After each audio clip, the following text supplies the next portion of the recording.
मैं और जो चेयरमैन हैं वो भी महिला हैं।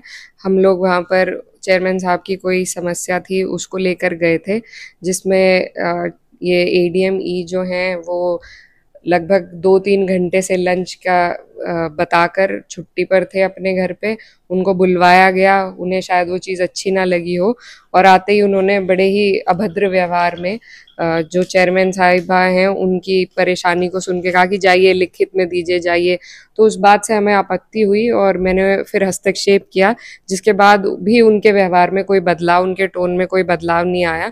तो वहाँ से हम उठकर आए और हमने लिखित में उनके खिलाफ शिकायत दी कि ना तो सुनवाई है और जिस तरीके से उन्होंने आगे से व्यवहार किया, तो न सिर्फ जनप्रतिनिधि के खिलाफ बल्कि एक महिला होने के नाते भी बहुत ही आपत्तिजनक लगा। तो हमारी यही मांग है कि ऐसे लोगों की सख्त से सख्त इनके ऊपर कार्रवाई हो, इनको ट्रेनिंग दी जाए कि जनता से, जनता के जनप्रतिनिधियों से, महिलाओं से किस तरह का व्यवहार करना है।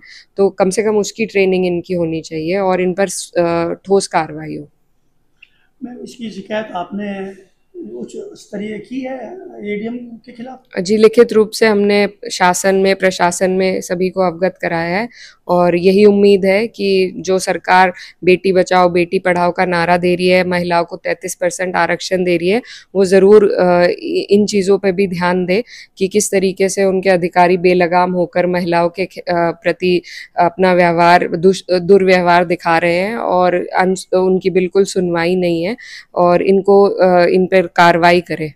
आपको लगता है कि सरकार द्वारा एडीएम पर कार्रवाई होगी?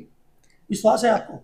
हमने, हमारा दायित्व है कि हम इस बात को उन तक लिखित में संज्ञान दें, शिकायत करें, जो हम कर चुके हैं। आगे जो उन्हें करना है या नहीं करना है, इससे उनकी मंशा साफ हो जाएगी कि वो कितना महिलाओं को बढ़ाना चाहते हैं। जो मौजूदा जनप्रतिनिधि हैं उनके साथ तो ऐसा व्यवहार हो रहा है, तो 33% आरक्षण देकर हम कैसे सुनिश्चित करेंगे कि महिलाओं की सुनवाई होगी भी या नहीं।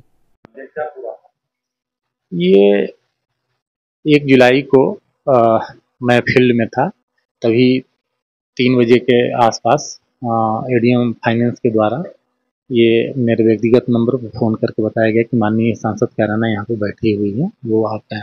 तो मैं फील्ड में था, मैं तुरंत ही आया और आकर के मैंने माननीय सांसद को बताया कि मैं आपने तुरंत पहुँच गया हूँ, आप आ जाइए। तो वो आए, आते ही उन्होंने पूछा कि आपने मेरा फ़ोन क्यों नहीं उठाया।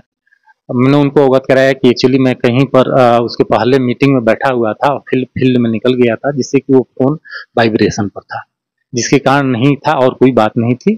फिर उनके द्वारा योर नगर पंचायत छुटमलपुर और दूसरा वहाँ की जो नगर पंचायत के अध्यक्षा हैं उनको लेकर के मामले को उठाया। तो मैंने कहा कि ये उनकी अपनी व्यक्तिगत हैं दोनों के बीच का, अगर कोई मामला है तो आप उसमें लिखित रूप में शिकायत दे दीजिए और हम उसकी जांच करा करके, चूँकि ये मामला व्यक्तिगत का था, कोई पत्रावली पर था नहीं, इसलिए ही मैंने उनको कहा कि ये आप लिखित में दे दीजिए। उन्होंने लिखित में नहीं दिया और फिर ये कैसे संभव है कि कोई हमारे चेंबर में आया हुआ है और अगर हमें ऐसी कोई बात होती तो मैं स्वयं ही ऑफिस में आकर के और उनको बुलाया भी और सम्मानजनक बैठाया भी। तो ऐसी कोई बात नहीं थी कि हमारे के द्वारा उनके साथ कोई ऐसी बात हुई हो कि जैसा कि उन्होंने आरोप लगाया कि उन्होंने कहा कि गेट आउट, मेरे ऑफिस से निकल जाओ, ये मेरा ऑफिस है, मैं इसका मालिक हूँ।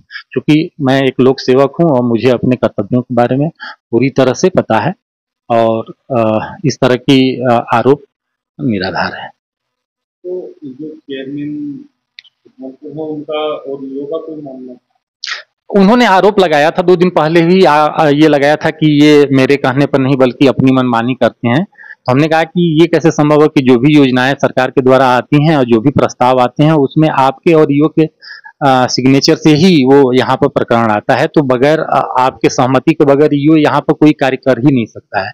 और अगर रही बात कोई अन्य शिकायत है तो आप उसकी लिखित में दे दीजिए, बात इतनी ही हुई थी।